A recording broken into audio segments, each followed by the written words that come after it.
Welcome to my channel घर घर की कहानी। सब्सक्राइब करना ना भूले।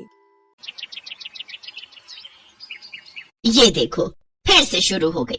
मैं तो परेशान हो गई हूँ इस लड़की से। क्या हुआ माँ, क्यों इतना गुस्सा कर रही हो? गुस्सा न करूँ तो क्या करूँ? हाँ, कब से आवाज लगा रही हूँ लेकिन इन मैडम को एक बार में सुनाई कहाँ देता है। ओहो माँ, आप ही देखो ना, मैंने कितना सुंदर डिजाइन बनाया, बस इसी में ध्यान लगा था मेरा, शायद इसीलिए आपकी आवाज सुनाई नहीं दी होगी। अच्छा बताओ क्या काम है, मैं ये बाद में पूरा कर लूंगी। कुछ काम नहीं, खाने की थाली कब से लगा कर रखी है, अब महारानी को फुर्सत मिल गई हो तो चलकर खा लो। अच्छा खाना खाना है, अब आप शुरू करो, मैं बस 2 मिनट में आऊँ। हाँ हाँ पता है तेरे 2 मिनट। इतना कहकर हिना की माँ सुमित्रा गुस्से में वहाँ से चली गई और फिर खाने की मेज पर। अरे क्या हो गया, इतने गुस्से में क्यों हो भाग्यवान? अब आप ही समझा लीजिए अपनी लाडली को, मेरी तो एक नहीं सुनती। हाँ तो क्या हो गया, तुम पे ही तो गई है। आपको मजाक सूझ रहा है? यहाँ मेरा दिमाग खराब हो रहा है, सारा दिन बस मेहंदी के डिजाइन बनाती रहती है और कोई काम ही नहीं है इसे। इसका मतलब वो सच में तुम पर ही गई है। तुम्हें भी तो मेहंदी लगाने का बड़ा शौक था ना इस उम्र में। हाँ, पर मैं घर का सारा कामकाज निपटाने के बाद ये सब करती थी। अरे ये तो खाना पीना भी छोड़कर बैठी है। सुमित्रा अपने पति सुरेश से हिना की शिकायतें कर ही रही थी कि तभी हिना वहाँ आ गई। क्या बनाया माँ? खुशबू तो बड़ी अच्छी आ रही है। मिल गई तुझे फुर्सत? हाँ माँ, देखो ना मेरा आज का डिजाइन, पापा देखिए ना कैसा है। सच में डिजाइन तो वाकई बढ़िया बनाया है लाडो। ये लाडो बोल बोल कर आपने ही इसका दिमाग खराब करके रखा है। मेरी जान को कितना काम है पता है, ती जा रही है, मगर ये लड़की मेरी बिल्कुल मदद नहीं करती। ओहो, आज सिर्फ खरी खोटी ही सुनाओगी या कुछ खाना भी मिलेगा भाग्यवान? सुरेश की बात सुनकर सुमित्रा की हंसी निकल गई और उसे हंसता देख सभी लोग हंसने लगे। हिना अपने माता पिता की अकेली संतान थी। हिना को बचपन से ही मेहंदी के नए नए डिजाइन बनाने का बड़ा शौक था। वो कागज पर रोज कुछ न कुछ नया बनाने की कोशिश करती और फिर उसे अपने या अपनी माँ के हाथों पर लगाती। हिना के कॉलेज की पढ़ाई भी अब पूरी हो गई थी, तो अब उसके लिए रिश्ते आने भी शुरू हो गए थे। अरे सुमित्रा कहाँ हो, जल्दी आओ। क्या हुआ जी? जरा इस फोटो को तो देखो, कैसा है लड़का? दिखने में तो बहुत ही बढ़िया है। हाँ, वो कानपुर वाले फूफा जी है ना, उन्होंने बताया इस लड़के के बारे में। अपनी हिना के लिए कैसा रहेगा? लड़का काम क्या करता है और परिवार में कौन कौन है? फूफा जी बता रहे थे कि कानपुर में इनका अपना कारखाना है, वहाँ ये अपना दोने पत्तल और डिस्पोजल वगैरह बनाते हैं। ये अच्छा पैसा कमा लेता है, फूफा जी की रिश्तेदारी में है। हाँ, पर उससे पहले ये फोटो एक बार हिना को तो दिखा दो, उसे लड़का पसंद आ जाए तभी बात आगे बढ़ानी चाहिए ना। अरे हाँ, ये भी सही कह रही हो। लाडो, ओ लाडो, अरे कहाँ है बिटिया? सुरेश ने फौरन जाकर कमल की फोटो हिना को दिखाई तो हिना को भी कमल पसंद आ गया। उधर कमल को भी हिना पहली ही नजर में भाग गई और इस तरह से कुछ ही दिनों में कमल और हिना की शादी खूब धूमधाम से हो गई। शादी के बाद कमल और हिना अपनी गृहस्थी में बहुत खुश थे। फिर एक शाम। ये क्या लिख रही हो हिना? लिख नहीं रही हूँ, मेहंदी का डिजाइन बना रही हूँ। अच्छा, पर कागज पर क्यों? प्रैक्टिस तो रोज ही करनी होती है ना, तो इसीलिए कागज पर डिजाइन बनाती हूँ। अच्छा, अब जरा दिखाओ तो सही। अरे वाह, ये डिजाइन क्या सच में तुमने बनाया है? हाँ अच्छा है ना, अब मैंने और भी बनाकर रखे हैं, रुकिए मैं भी लेकर आती हूँ। हिना ने अपने बनाए सारे डिजाइन्स कमल को दिखाए जो कमल को बहुत पसंद आए और उसने हिना की खूब तारीफ की। सब कुछ अच्छा चल रहा था और ऐसे ही हंसी खुशी दिन बीत रहे थे। लेकिन फिर एक सुबह। हेलो, क्या हुआ राठी जी, इतनी सुबह सुबह फोन क्यों किया? सर आप जल्दी से आ जाइए, गजब हो गया, अपनी फैक्ट्री में आग लग गई है सर, सब कुछ जल गया सर, कुछ भी नहीं बचा सर, जल्दी आ जाइए आप। फोन पर अपने मैनेजर की बात सुनकर कमल के पैरों तले जमीन खिसक गई। फैक्ट्री पहुंचा तो देखा वाकई फैक्ट्री पूरी तरह से जल रही थी। तभी एक जलती हुई बड़ी सी लकड़ी कमल पर आ गिरी, जिसकी वजह से वो बुरी तरह झुलस गया। उसे फौरन अस्पताल पहुंचाया गया और यहाँ से सब कुछ बदल गया। फैक्ट्री के काम को बढ़ाने के लिए कमल ने हाल ही में कई सारी नई मशीनें लोन पर खरीदी थी। मशीनें तो नहीं बची, लेकिन लोन चुकाने के चक्कर में पहले कमल की गाड़ी बिकी और फिर घर। मजबूर होकर कमल और हिना अब किराए के मकान में रहने लगे थे। फिलहाल कमल की हालत ऐसी नहीं थी कि वो कोई और काम कर सके, ऐसे में हिना ने घर चलाने का जिम्मा उठाया और वो घर घर जाकर औरतों के हाथों पर मेहंदी लगाने लगी। हालांकि इस काम से उसे बहुत कम पैसे ही मिल पा रहे थे, लेकिन हिना फिर भी पूरी मेहनत कर रही थी। क्या से क्या हो गया ना हिना, मैं किसी काम का नहीं रहा, हम बर्बाद हो गए। मैंने कहा था तुम्हें रानी बनाकर रखूंगा, मगर मेरे रहते हुए भी तुम्हें कितना संघर्ष करना पड़ रहा है। ऐसा क्यों कह रहे हैं आप बिल्कुल चिंता मत कीजिए, देखना धीरे धीरे सब ठीक हो जाएगा। हिना चाहती थी कि वो अपना एक पार्लर खोले, लेकिन फिलहाल ये मुमकिन नहीं था। मेहंदी लगाने का काम भी सीजन पर ही मिल पाता था, तो अब दिक्कत खाने पीने की भी होने लगी। ऐसे में हिना ने एक सेठ के घर मेड का काम करना शुरू कर दिया और फिर एक दिन, सुन, तुझे कोई मेहंदी वाली पता है क्या? क्यों मैडम? अरे वो तीज आ रही है ना, तो मेहंदी लगवानी थी। हाँ, बाहर इतनी गर्मी है, वैसे में कौन बाहर जाए, तो घर पर ही आकर कोई लगा दे तो बढ़िया रहेगा। अब हाँ मैडम, मैं बहुत अच्छी मेहंदी लगाती हूँ, आप मुझसे लगवा लो। ना ना ना, अगर खराब कर दी तो? तीज की पार्टी है मेरे यहाँ, मेहंदी तो बढ़िया ही लगवानी है मुझे। मैडम आप बिल्कुल चिंता मत कीजिए, और रुकिए, मैं अभी आपको कागज पर मेहंदी का डिजाइन बनाकर दिखाती हूँ, फिर आगे आप ही तय करना। इतना कहकर हिना ने फौरन एक कागज लिया और कुछ ही देर में उस पर एक बहुत ही सुंदर मेहंदी का डिजाइन बना दिया। और फिर, अरे वाह, ये तो सच में बहुत सुंदर है, बिल्कुल नया और बहुत ही खूबसूरत डिजाइन है। अब तो ये डिजाइन मेरे हाथ पर भी सेम टू सेम लगा देगी ना? हाँ मैडम, आप मुझ पर विश्वास कीजिए, मैं बचपन से ही करती आई हूँ। उस दिन हिना ने पूरे मन से अपनी मालकिन के दोनों हाथों पर मेहंदी लगाई। हिना ने जो डिजाइन बनाया था वो एकदम नया था और सुंदर भी। फिर अगले दिन, नमस्ते साहब, वो आपको कुछ? हाँ, मैं तुम्हारा ही इंतजार कर रहा था। ये कल शिवानी के हाथों पर तुम ही ने मेहंदी लगाई थी ना? जी साहब, मैंने ही लगाई थी। अब कोई गलती हो गई क्या मुझसे? नहीं, ऐसी कोई बात नहीं है। बस ये जानना था तुमसे कि मेहंदी का वो डिजाइन कहाँ से देखकर लगाया तुमने? कहीं से नहीं साहब, वो तो मैंने खुद से सोचा था, मैं कभी कहीं से देखकर डिजाइन नहीं बनाती। अच्छा, अगर ऐसा है तो जरा ये कागज और जरा इस पर एक मोर की थीम पर बेस्ड एक डिजाइन बनाकर दिखा, पर याद रहे डिजाइन बिल्कुल नया होना चाहिए। जी साहब, बस 2 मिनट दीजिए। हिना ने बस कुछ मिनटों के अंदर वो करके दिखा दिया, जिसे देखकर उसका मालिक साहिल मल्होत्रा हैरान रह गया। वाह, सच में कमाल है ये तो। अब तुमने डिजाइनिंग सीखी है क्या कहीं से?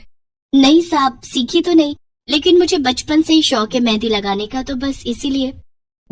समझ गया। देखो हिना, तुम्हारा हुनर लाजवाब है और तुम्हें अपने इस हुनर को ऐसे बेकार नहीं जाने देना चाहिए। जी मतलब? तुम्हें पता है ना, मेरी फैक्ट्री में लेडीज कपड़ों के लिए कपड़ा बनता है, लेकिन काफी समय से मैं परेशान हूँ क्योंकि सूट साड़ियों वगैरह के लिए मेरे पास नए डिजाइन की कमी पड़ गई है। लेकिन अब लगता है ये कमी नहीं रहेगी। बोलो, बतौर डिजाइनर मेरे लिए काम करोगे तुम? जी साहब, बिल्कुल करूंगी। ये हिना के लिए सपने के सच होने जैसा था। अब वो काम वाली बाई से एक डिजाइनर बन गई। वो साहिल की फैक्ट्री में बनने वाले कपड़ों के लिए हर रोज नए नए डिजाइन बनाने लगी और इसके बाद साहिल के फैक्ट्री में बनने वाले कपड़े की डिमांड काफी बढ़ गई और इसके चलते हिना को भी उसके काम की बढ़िया सैलरी मिलने लगी। हिना अब अपनी कमाई से न सिर्फ अपना घर खर्च चलाने लगी, बल्कि उसने शहर के बढ़िया डॉक्टर से कमल का इलाज भी कराया, जिससे कमल बहुत जल्दी ठीक हो गया और उसने भी काम करना शुरू कर दिया। पर इस सब में पूरा 1 साल बीत गया और एक बार फिर से तीज का त्योहार आया। देखिए तो कैसी लग रही हूँ मैं? बिल्कुल चांद जैसी लग रही हो। हिना ने नई हरे रंग की साड़ी पहनी हुई थी जो उसने खुद डिजाइन की थी और वाकई वो उसमें बहुत ही सुंदर लग रही थी। हिना, तुम सच में बहुत बहादुर हो। मैं तो उस हादसे के बाद उठकर खड़ा ही नहीं हो पाता, लेकिन तुमने सब कुछ ठीक कर दिया। तीज का ये त्योहार ही इसलिए है जी, मैं आपको कभी कुछ नहीं होने दूंगी।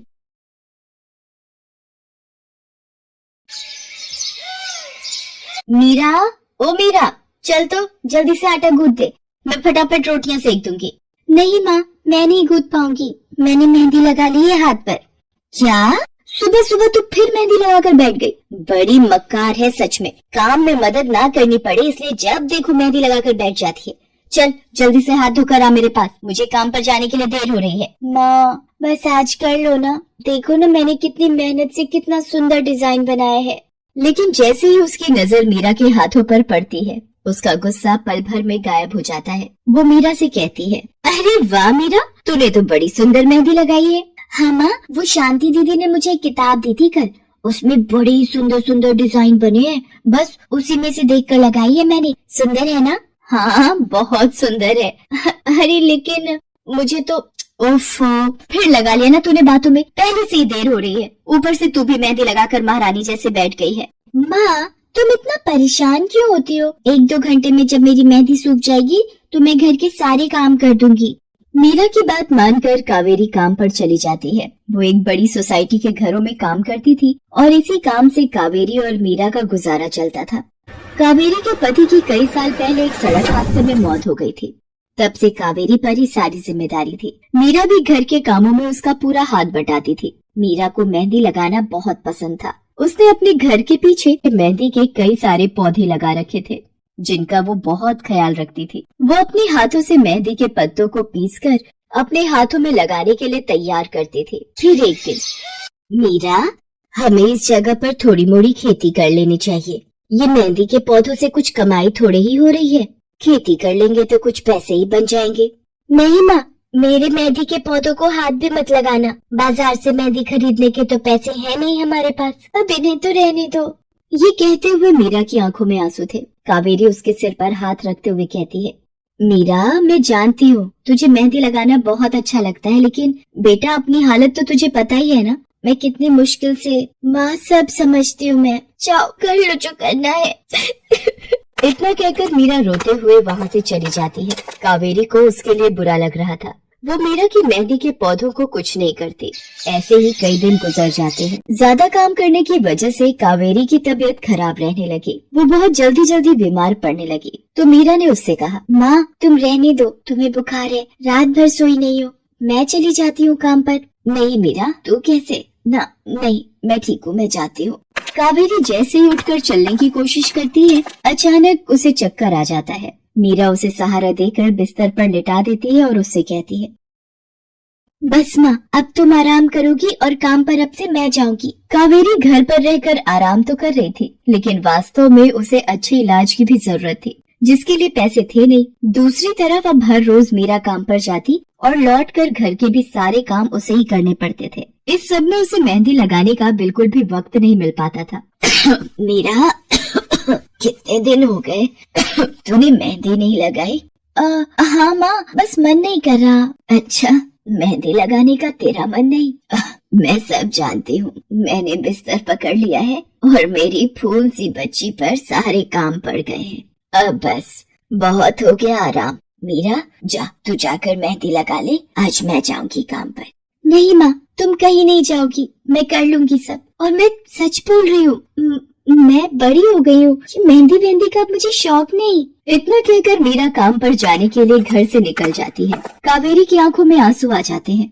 मीरा सोसाइटी के कई घरों में काम करती थी। उन्हीं में से एक घर आरती का भी था। उसके घर पर तीज का त्योहार बड़े धूमधाम से मनाया जाता था। तीज की तैयारियों में मीरा भी मदद कर रही थी। इसी बीच, अरे ऐसे कैसे? मैंने सारे रिश्तेदारों को बुला लिया है, मेरी सारी फ्रेंड्स भी आने वाली हैं। मैं क्या कहूँगी उन्हें? फोन पर काफी देर बहस करने के बाद आरती फोन रख देती है। उन्हें उदास देखकर मीरा उससे पूछती है, क्या हुआ मैडम जी, आप कुछ परेशान लग रहे हो? हाँ मीरा, बड़ी मुसीबत हो गई। कल तीज का फंक्शन है, मैंने सबको मेहंदी लगवाने के लिए यहीं बुला लिया है और आखिरी मौके पर ये पार्लर वाली धोखा दे गई। कह रही है कल नहीं आ पाएगी। अब क्या होगा? इतनी जल्दी कौन तैयार होगा सबको मेहंदी लगाने के लिए? मैडम जी, वैसे मैं भी ठीक ठाक मेहंदी लगा लेती हूँ। अरे हाँ, कावेरी ने मुझे बताया तो था एक बार कि तुझे मेहंदी लगाने का बहुत शौक है। वैसे मुझे तो कोई परेशानी नहीं है, तू देख ले बेटा, बहुत सारे हाथ लगाने होंगे और मेहंदी बढ़िया लगनी चाहिए सबके। आप बिल्कुल चिंता मत करिए मैडम जी, मैं सब अच्छे से करूँगी। बहुत दिनों बाद मीरा के चेहरे पर खुशी थी। उसने घर पहुंचते ही मेहंदी के खूब सारे पत्ते तोड़कर पत्थर पर पीसना शुरू कर दिया। ये देखकर कावेरी ने मीरा से कहा, अरे मीरा, शाम हो गई है, अब मेहंदी मत लगा, मौसम भी ठंडा है बेटा।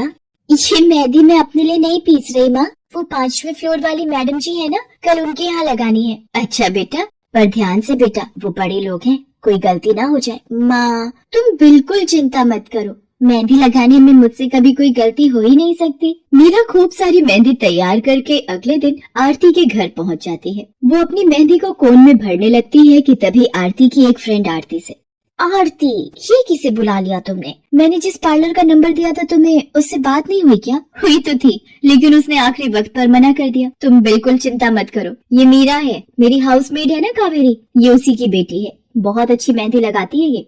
ओफो आरती, तुम भी ना, पार्लर की बात अलग होती है, उन लोगों का मटेरियल ब्रांडेड होता है, मेहंदी के रचने की गारंटी मिलती है वहाँ से। और इसकी मेहंदी तो मुझे कुछ समझ नहीं आ रही, इस पर तो कोई लेवल तक नहीं है।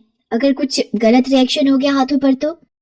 आप बिल्कुल चिंता मत कीजिए मैडम जी, ये मेहंदी मैंने खुद पीस कर तैयार की है। मेरे पास बहुत सारे मेहंदी के पौधे हैं, इसमें कुछ भी ऐसा नहीं है जो आपके हाथों को नुकसान दे। ना भाई ना, सॉरी आरती, बट मैं अपने हाथों को लेकर कोई रिस्क नहीं ले सकती। तुम सब लगवाओ, मैं तो पार्लर जाकर ही लगवाऊंगी। इतना कहकर आरती की दोस्त शालिनी वहाँ से चली जाती है। आरती मीरा को इशारा देकर काम शुरू करने को कहती है। अरे वाह, मानना पड़ेगा, इस बच्ची ने कमाल की मेहंदी लगाई है। मुझे तो नहीं लगता कि इस मेहंदी का वैसा रंग आएगा जैसा पार्लर वाली मेहंदी का आता है। अब बस भी करो शालिनी, मेहंदी कैसी रचेगी ये कल तक पता चल ही जाएगा ना। बच्ची है वो, उसे इस तरह डराओ तो मत। अरे मुझे क्या, मेरी घात कौन सा खराब होने वाले हैं, तुम ही लोग लगवाओ और तुम ही भुगतना। शालिनी गुस्से में वहाँ से चली जाती है। उसे पूरा यकीन था कि मीरा की मेहंदी रचेगी नहीं, साथ ही हाथों पर उसका गलत रिएक्शन भी हो सकता है, लेकिन जो हुआ वो इससे बिल्कुल अलग था। अगले दिन मीरा के घर पर। अरे मैडम जी, आप यहाँ? आपने तो आज काम पर आने के लिए मना किया था ना, मैं इसीलिए नहीं आई। हाँ, कल तुम कितना थक गई थी, इसीलिए मैंने आने को मना किया। मैं यहाँ तुम्हें काम पर बुलाने नहीं बल्कि किसी और काम से आई हूँ। अंदर नहीं बुलाओगी? अरे माफ कीजिएगा मैडम जी, आइए अंदर आइए। आरती को देखकर कावेरी भी बिस्तर से उठकर खड़ी हो जाती है। आरती के साथ उसकी दोस्त शालिनी भी थी। मीरा उन दोनों को पानी देते हुए कहती है, ये लीजिए मैडम जी, मेहंदी तो ठीक से रची ना मैडम जी? ये तुम्हें मैं नहीं, शालिनी बताएगी। फिर शालिनी अपने हाथ मीरा की तरफ बढ़ा देती है। उसके हाथों पर कई जगह छाले पड़े हुए थे। ये देखकर मीरा उससे कहती है, अरे ये क्या हुआ मैडम जी? मैंने तुमसे मेहंदी नहीं लगवाई, उल्टा तुम्हारा अपमान करती रही, उसी की सजा मिली है मुझे। मैंने सबसे महंगे वाले पार्लर में जाकर मेहंदी लगवाई। मैंने उनसे जोर देकर कहा कि मेहंदी का रंग बहुत बढ़िया आना चाहिए। इस चक्कर में उन्होंने पता नहीं क्या क्या मिला दिया मेहंदी में, और मेरे हाथों का ये हाल हो गया। और दूसरी तरफ तुम्हारी मेहंदी, जिसने भी लगवाई उसके हाथों की रंगत ही अलग है। देखो आरती के हाथ देखो जरा। आरती ने अपने हाथ आगे बढ़ा दिए, जिन पर मीरा के हाथों से लगी मेहंदी का बहुत ही अच्छा रंग चढ़ा था। फिर आरती कावेरी के पास जाकर उससे बोली, बस कावेरी, ये झाड़ू पोछा और बर्तन बहुत करवा लिए तुमने मीरा से, ये अब वो करेगी जो इसे करना चाहिए। जी क्या मतलब मैडम जी? ये अब मेहंदी लगाएगी सबके हाथों पर। हमारी एक दोस्त का अपना ब्यूटी पार्लर है, उसे मीरा का काम और उसकी मेहंदी की क्वालिटी बहुत अच्छी लगी। वो मीरा को अपने यहाँ काम देना चाहती है, अच्छे पैसे भी देगी वो मीरा को, और तो और वहाँ रहकर मीरा पार्लर के दूसरे काम भी सीख पाएगी। आरती की बात सुनकर कावेरी की आंखों में आंसू आ जाते हैं। वो हाथ जोड़कर आरती का शुक्रिया अदा करती है। मीरा भी बहुत खुश थी। अब न सिर्फ वो अपना मेहंदी लगाने का शौक पूरा कर सकती थी, बल्कि अच्छे पैसे कमाकर अपनी माँ का इलाज भी करवा सकती थी। एक समय की बात है, केशवपुर नामक गांव में सरला नाम की एक बूढ़ी विधवा औरत अपने बेटा बहू के साथ रहती थी। सरला की बहू जया स्वभाव से बहुत बुरी थी। वो रोजाना सरला से बात बात पर लड़ती रहती थी। सरला का पति किशन शहर में मजदूरी करता था, इसलिए वो कभी कभी ही गांव आ पाता था।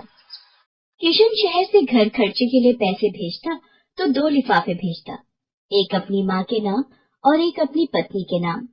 पर जया सरला के पैसे भी अपने पास ही रख लेती थी। ऐसे ही एक दिन, ये सरला देवी और जया जी के नाम के मनी ऑर्डर है। लाओ भैया, जल्दी से मुझे दे दो। ये सरला देवी के हस्ताक्षर करके ही उन्हें मिलेगा। माँ जी आराम कर रही हैं। लाओ मैं अंगूठा लगवा कर लाती हूँ। ए बुढ़िया, जल्दी से इस कागज पर अंगूठा लगा दे। भैया मनी ऑर्डर मुझे दे दो। जया सारे पैसे अपने पास रख लेती है और अपने और बेटे बिट्टू के लिए खाने पीने की चीजें खरीद लाती है। माँ बहुत भूख लगी है। ये देख मैं तेरे लिए कितने सारे पकवान लाई हूँ, पूड़ी छोले समोसे कचौड़ी। चल हम दोनों मिलकर खाते हैं, मजा आ जाएगा।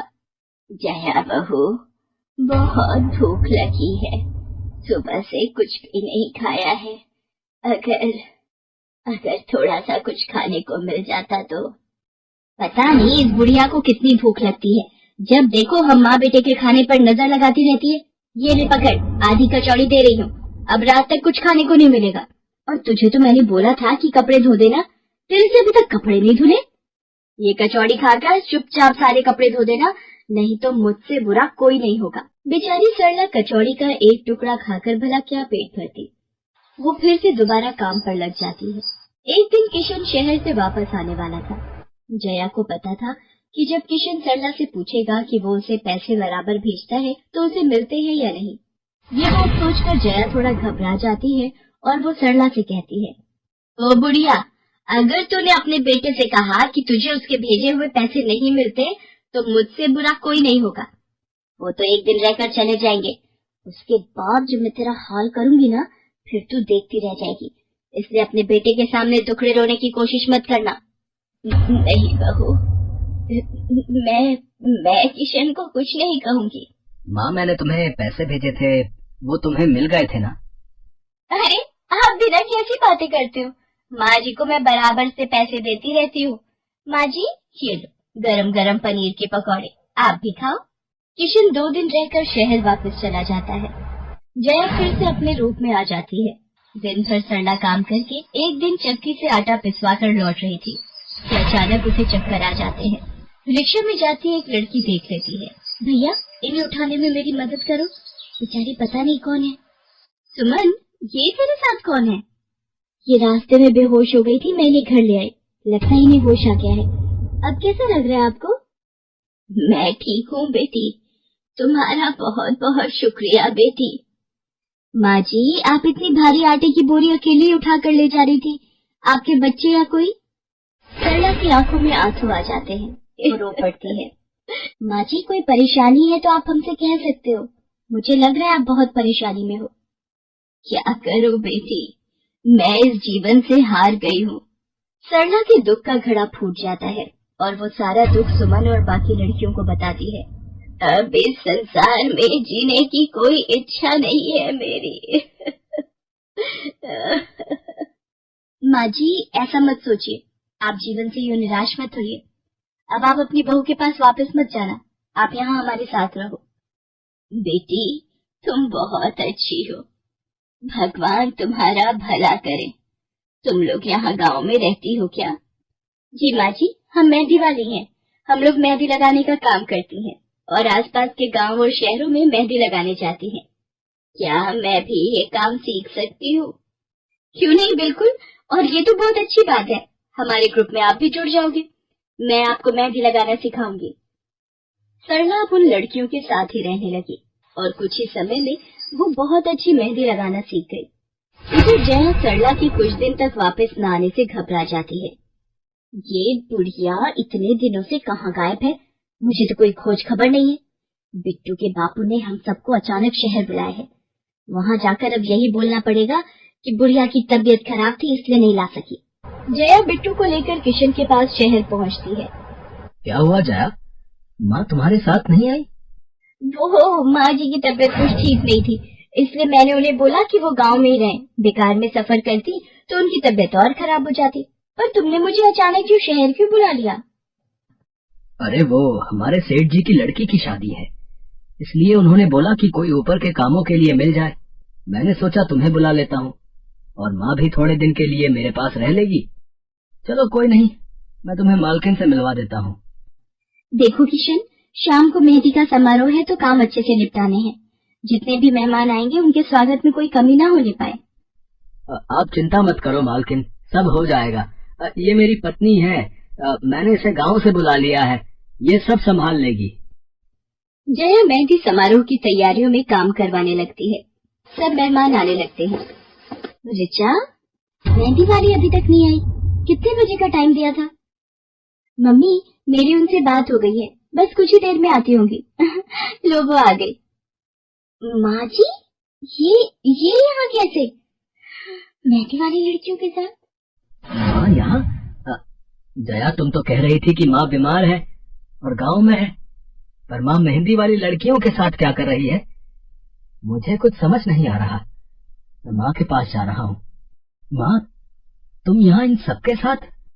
किशन बेटा, तू आप मेरे साथ इधर आइए, मैं आपको सब बताती हूँ। ये लड़की इनको सब कुछ बता देगी। शायद आप नहीं जानते हैं, आपकी पत्नी ने आपकी माँ पर बहुत जुल्म किए हैं, इसीलिए ये बेचारी अपना घर छोड़कर हमारे साथ रहने को मजबूर थी। सुमन किशन को सारी सच्चाई बताती है। सरला की आंखों में आंसू आ जाते। किशन सबके साथ जब घर आ जाता है। जया, तुम्हें शर्म आनी चाहिए। तुमने मेरी माँ के साथ इतना बुरा व्यवहार किया। तुम्हारी वजह से मेरी माँ दर दर भटक रही है। अब तुम मेरे साथ एक पल भी नहीं रहोगी। बिट्टू को मैं पाल लूंगा। अभी के अभी अपने मायके निकल जाओ। ऐसा मत कहो, मैं आप लोगों के बिना कैसे रहूंगी। मुझे माफ कर दो, मुझे माफ कर दो, मेरे से गलती हो गई। माँ जी, मुझे माफ कर दो। किशन बेटा, मैं किसी से भी नाराज नहीं हूँ। जया बहू को माफ कर दे। गलती इंसान से ही होती है बेटा। मैंने जया बहू को माफ कर दिया। किशन जी, आप चिंता मत कीजिए, आपकी माँ जी अब हमारे साथ ही काम करेंगी। उस दिन के बाद जया ने अपना व्यवहार बदल लिया। सरला ने मेहंदी लगाना नहीं छोड़ा, वो अपनी मेहंदी लगाने के काम को करती रही। जया को अपनी गलती का एहसास हो गया था। अब वो भी सरला की बहुत देखभाल करती थी। संध्या की बुआ जो कि दिल्ली में रहती थी, वो उसके लिए एक अच्छे घर का रिश्ता लेकर आई थी। देखो भैया, मेरी इतनी जान पहचान तो नहीं है लड़के वालों से, पर इतना जानती हूँ, अड़ोस पड़ोस में कहीं पूछोगे तो लोग अच्छा घर ही बताएंगे। ठीक है सुमन, अगर तुम कहती हो तो लड़के वालों को एक बार बुला लेते हैं। अब संध्या भी लड़के को देख लेगी। संध्या की बुआ लड़के वालों से अपने तरीके से बात कर लेती है और कुछ दिनों बाद संध्या की शादी विपुल नाम के लड़के से हो जाती है। पता नहीं इस काम वाली को छुट्टी लेकर गाँव अभी जाना था। उसे पता था शादी वाला घर है, नई नवेली दुल्हन आएगी तो घर में 100 काम होंगे। फिर भी बिना बताए गाँव निकल गई। अब मैं दूसरी काम वाली इतनी जल्दी कहाँ से ढूंढूंगी। राजेश्वरी, एक प्याली चाय दे दो तो बड़ी मेहरबानी होगी। सुबह से एक प्याली चाय भी नहीं मिली है। तुम्हें तो जब देखो चाय पीने की पड़ी रहती है। पता भी है एक बर्तन नहीं है धुला हुआ जिसमें तुम्हारी चाय बना दूं।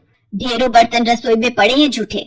माँ, मैं कॉलेज जा रही हूँ, तुम मुझे ये मत कहना कि मैं छुट्टी कर लूँ और तुम्हारे साथ घर का काम करवाऊँ। मेरा आज बहुत बड़ा प्रोजेक्ट सबमिट होना है, इसलिए मैं तो कोई काम नहीं कर सकती। ये लो, अब इसे भी अभी कॉलेज जाना था। अब मैं क्या करूं, कुछ समझ नहीं आ रहा। संध्या की सास राजेश्वरी अभी काम वाली को लेकर परेशान हो ही रही थी। तभी संध्या राजेश्वरी की सारी बातें सुन लेती है और रसोई में जाकर बर्तन धोने लगती है। अरे संध्या बहू, तुम ये रसोई में क्या कर रही हो? हटो हटो हटो, ये झूठे बर्तन तुमसे थोड़ी करवाऊंगी। अभी तुम्हारे हाथों की मेहंदी भी नहीं उतरी। माँ जी, आप परेशान मत हो, मैं थोड़ी देर में ही सारा काम निपटा दूंगी। आप अकेले इतना काम नहीं कर पाओगे। ठीक है, अगर तुम कहती हो तो मैं कोई और काम कर लेती हूँ। माँ, पड़ोस में किसी से पता करो, शायद कोई और काम वाली मिल जाए। मैंने पूछा था, पर अभी किसी भी काम वाली के पास समय नहीं है। पुलकित काम पर चला जाता है। संध्या सारे घर का काम करती है। अब तो रोजाना ही ऐसा होने लगा। काम वाली तो थी नहीं। संध्या की ननद पूजा सुबह होते ही कॉलेज निकल जाती और सास पैरों में दर्द के बहाने बिस्तर पर आराम करती। संध्या तो मानो घर के कामों में ही उलझ गई। एक शाम, माँ, तुम बिल्कुल सही बहू ढूंढ कर लाई हो। बेचारी गरीब घर की है, इसलिए चुपचाप संस्कारी बहू की तरह घर के काम कर लेती है। अगर कोई पैसे वाले घर की लड़की बहू बनाकर ले आती तो वो पूरे घर को अपने इशारों पर नचाती और तुम और मैं बस बर्तन घिसते रह जाते। तभी तो मैंने इसकी बुआ को शादी के लिए हाँ कह दिया था। मुझे पता है ये गरीब घर की लड़कियां बड़ी सीधी सादी बहुएं साबित होती हैं। अब काम वाली गांव भाग गई। सोच ये ना होती तो कौन काम करता। राजेश्वरी, तुम दोनों माँ बेटी को तो संध्या बहू का शुक्रगुजार होना चाहिए। बेचारी ने आते से ही पूरा घर संभाल लिया। ऐसे ही दिन बीत रहे थे। संध्या सभी घर वालों की देखभाल का पूरा ध्यान रखती थी। एक दिन, क्या हुआ पुलकित बेटा, तुम इतने परेशान क्यों हो? और आज तुम ऑफिस भी नहीं गए? पापा, मेरी नौकरी छूट गई है। कंपनी घाटे में चल रही थी, इसलिए उन्होंने मेरे जैसे बहुत से वर्कर्स को अचानक निकाल दिया। दिमाग खराब हो रहा है, गाड़ी की किस्त भरनी है, घर का लोन भी पूरा नहीं हुआ है। घर का खर्चा अब सब कुछ कैसे होगा, कुछ समझ में नहीं आ रहा है। पुलकित बेटा, चिंता मत कर, अब कोई ना कोई रास्ता निकल आएगा। ज्यादा होगा तो कुछ दिनों के लिए मैं कोई काम कर लूंगा। पापा, मेरे होते हुए आप काम नहीं करोगे, मैं कुछ सोचता हूँ। पुलकित दूसरी नौकरी को लेकर परेशान था। उसे कोई काम नहीं मिल रहा था। घर में पैसों की तंगी भी शुरू हो गई। पुलकित ने अपनी गाड़ी बेच दी। घर के लोन को लेकर वो परेशान था। 15,000 रुपए की किश्त उसे भरनी थी। तभी, भैया, मेरे कॉलेज की फीस इस बार बहुत लेट हो गई है। मेरा आखिरी साल है, अगले महीने की 5 तारीख तक 12,000 रुपए फीस के भरने हैं। मैं कुछ इंतजाम करता हूँ। ऐसे खाली हाथ पर हाथ रखकर मैं नहीं बैठ सकती, मुझे कुछ सोचना होगा। पता नहीं, हो सकता है किरण ने बात कर ली होगी, पूछती हूँ। हेलो किरण, मैं संध्या बोल रही हूँ। तूने बात की फिर? पार्लर में जगह खाली है क्या? हाँ, मैंने बात कर ली है। 12,000 रुपए महीना देंगी रविता मैम। बोल तू हाँ बोलती है तो मैं बात कर लेती हूँ। ठीक है, तू हाँ बोल दे, कम से कम कुछ तो पैसे आ जाएंगे। संध्या पुलकित से पार्लर में मेहंदी लगाने की नौकरी की बात करती है। पहले तो वो मना करता है, पर संध्या उसे समझाती है। पुलकित, मैं जानती हूँ आप परेशानी के दौर से गुजर रहे हो। मैंने आपसे शादी के बाद हर सुख दुख में साथ निभाने का वादा किया था, और आप परेशान मत हो। मैं घर और बाहर दोनों का काम एक साथ संभाल लूंगी। ठीक है संध्या, तुम कल से पार्लर में नौकरी के लिए जा सकती हो। अगले दिन से संध्या सारे घर के काम के साथ साथ पार्लर भी जाती और वहाँ पर पूरा दिन मेहंदी लगाने का काम करती और शाम के वक्त घर आती। संध्या बहुत मेहनत कर रही थी ताकि वो अपने परिवार की मदद कर सके। संध्या बहुत सुंदर मेहंदी लगाती थी। ये बात उसकी सास को तब पता चली जब उसने पार्लर में काम करना शुरू किया। संध्या को पार्लर में काम करते हुए 1 महीना बीत चुका था। पार्लर की मालकिन रविता भी संध्या के मेहंदी लगाने के काम को देखकर बहुत खुश थी। संध्या, तुम सचमुच बहुत मेहनती हो। पिछले 1 महीने में बहुत से क्लाइंट तुम्हारी तारीफ कर रहे हैं और अपनी फैमिली फ्रेंड्स की शादी या सगाई फंक्शन के लिए तुम्हें ही मेहंदी के लिए बुक करना चाहते हैं। और हाँ, ये तुम्हारी सैलरी 12,000 रुपए। बाकी ये तुमने ओवर टाइम भी शादी के सीजन में बहुत किया है, उसके 6,000 रुपए अलग से दे रही हूँ। थैंक यू मैम, आपने मेरे काम की इतनी तारीफ की। मैं तो बस भगवान की कृपा से मेहनत से करती हूँ।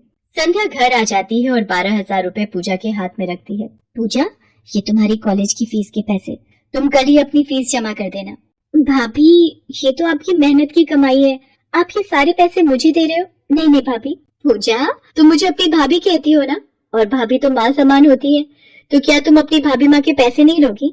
तुम अपने भैया से भी तो लेती हो ना। फिर मेरे और अपने भैया में फर्क है, मैं भी तो इस घर का हिस्सा हूँ, इसलिए ये पैसे रख लो। मुझे माफ कर दो भाभी, मैंने ना जाने आपके बारे में क्या क्या गलत सोचा। पुलकित को भी दूसरी नौकरी मिल जाती है। अब संध्या और पुलकित दोनों मिलकर काम करते थे। राजेश्वरी और पूजा भी अब संध्या की घर के कामों में बहुत मदद करती थी। परिवार में खुशियाँ फिर से लौट आई थी। हर घर की कहानी सब्सक्राइब करना ना भूले।